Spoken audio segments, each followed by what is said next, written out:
Andy Pearce. BBC Radio Leicester. Mental Health Matters is a part of the show where I shine a light on someone or something that is going on in the mental health world with the aim of helping to, break the stigma around talking about our problems and helping people be able to open up. Because, when we talk about our problems, we help to put things into perspective. And there's such a taboo there about opening up and talking that, it shouldn't be there.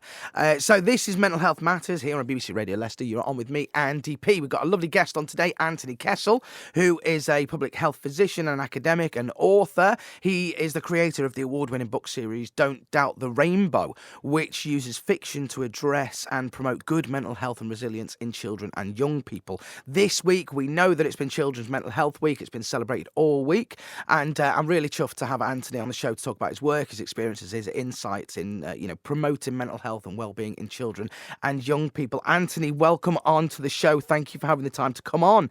How, in your words, do the books in the series address and promote mental health and resilience in the young people then? So the way I introduce that or thread this well-being theme, not just through the first book, but through the series, is firstly through the challenges that Edie experiences. Yeah. Also, how does she draw on her innate well-being to solve these clues? What comes to her during the course of the book that helps her along the way? And finally, and perhaps most pronounced, is an approach to understanding how the mind works, which is now increasingly being taught by a charity that I'm on the board called iHeart.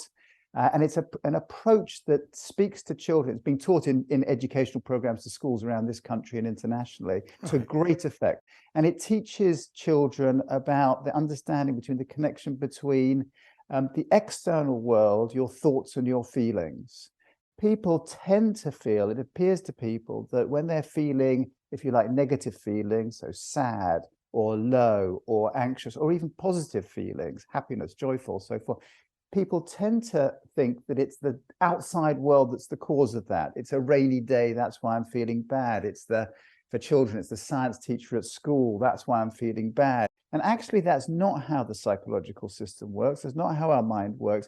It's our thinking in the moment that determines our feelings, not the outside world. It just looks like that to us.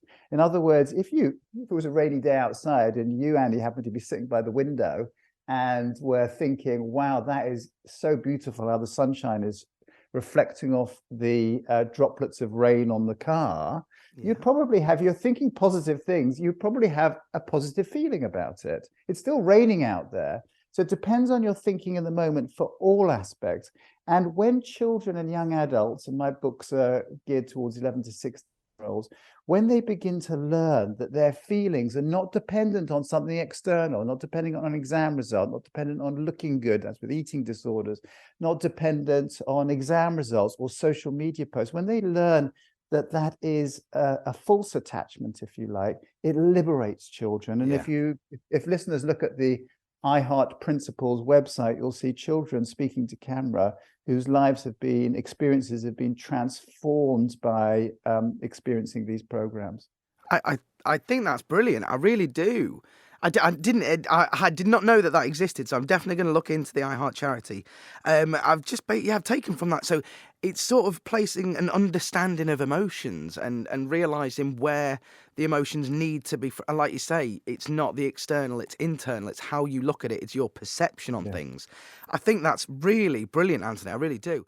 Briefly, can you share just a couple of tips or a bit of advice for parents or teachers or carers that are listening that want to support the mental health of children and young people?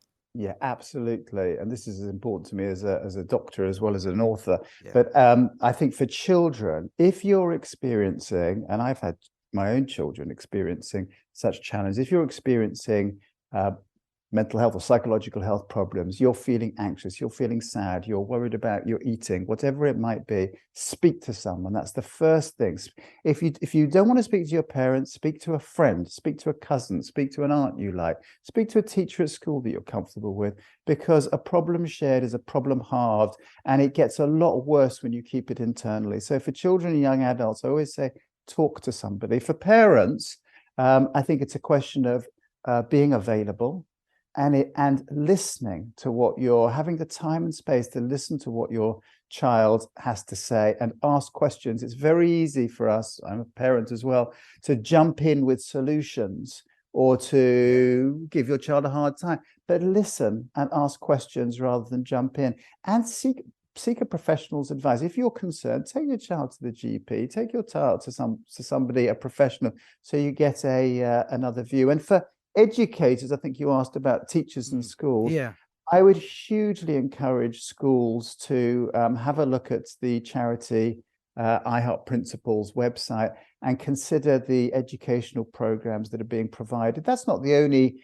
They draw on this particular approach that I've found to be incredibly valuable, and we've done academic work on. So I'd do that. And lastly, I'd say, if you're interested, see if you can get your children to read the books. The 5 Clues has been shortlisted, I think, for 5 national and international awards now. And the second book, Outside Chance, came out late last year. And my aim is provide tools to help children's well-being, in particular their psychological well-being. So give them a go. Definitely. Anthony, thank you so much for coming on the show. Like I said, you are in the pool now, so you'll come back on in a couple of weeks or a month or a couple of months' time, and we'll talk again.